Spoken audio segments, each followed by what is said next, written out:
Hello, this is Dave Hurwitz, executive editor at ClassicsToday.com, here with If I Could Only Choose One Work by Composer X, it would have to be work Q. And Composer X, in this case, is Sir Arthur Sullivan, England's greatest composer, the UK's greatest composer. And work Q, it's Q, yeah. Work Q has to be, one of you got this one, the Mikado.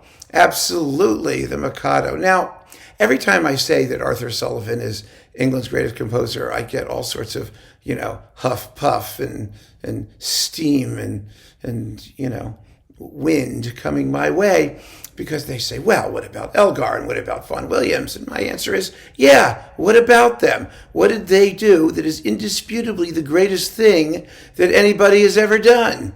Well, the only English composer who did that was Arthur Sullivan, and that is comic opera, of which he wrote maybe, I don't know, on a conservative estimate, 7 or 8 of the greatest of them ever in the history of comic operadom. And writing the greatest anything is, first of all, a big deal. And second of all, never mind the fact that, comedy is so much harder to do than tragedy and other seriousness, and that it's totally devalued because classical music people are notoriously humorless.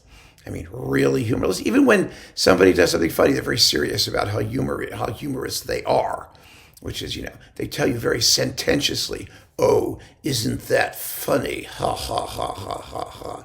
Ugh. But these are genuinely funny, fabulous parodies, and witty and smart.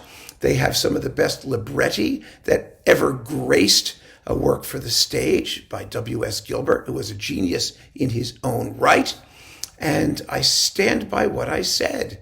Sullivan is the man, unquestionably. And the Mikado is, what can you say about the Mikado? It does everything. It parodies everything simultaneously.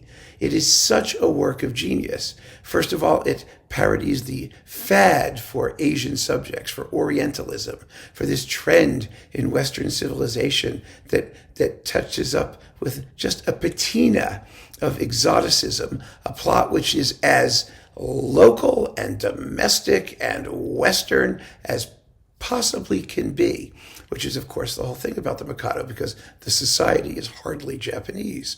Let's put it that way. It has fabulous characters. Every single number is a hit. I mean, think about it. You've got Coco's List Song. You've got Nanki Poo's A Wandering Minstrel. You've got Yum Yum's The Sun Whose Rays. You've got even there's Beauty in the Bellow of the Blast. I mean, just one number after another. They're absolutely fantastic. And the words are incredibly funny. I mean, I just love these. I mean, there's Beauty in the Bellow of the Blast. I mean, come on. Are you old enough to marry, do you think? Won't you wait until you're 80 in the shade? There's a fascination frantic in a ruin that's romantic. Do you think that you're sufficiently decayed? I mean, what's not to love? The whole thing is brilliant from first note to last. And even with the dialogue, it's fantastic. The dialogue is as great as the songs. So I do not understand this hesitancy to acclaim Sullivan as the greatest composer that England hath brought forth, because he ith the only composer who hath actually composed something which is the greatest of its type. That's one definition of greatness, and consistently done so. I mean, it wasn't a one-shot thing. He wasn't a one-shot wonder. And there's much more besides that for its era was remarkable. There's the Irish Symphony. There's the Overture de Ballo. There's lovely incidental music. There are choral works, which, some people think they're like gruesome, but next to your average English sacred oratorio, they are miracles of light and shade. He was a stupendous orchestrator, an amazing tunesmith, and all of those things are packed into the Mikado.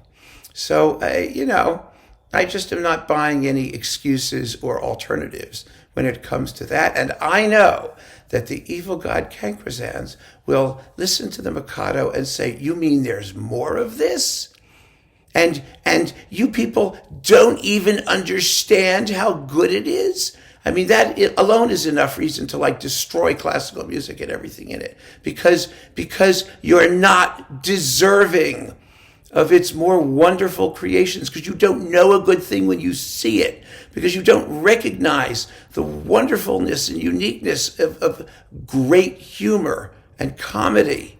You just don't. So get with the program and hope that the great god Kankrazans will take pity on all of you and allow these comic operas to survive in the possibly vain hope that their greatness will soak in to the body politic of the world of classical music. So keep on listening, friends. Thank you for joining me. Take care.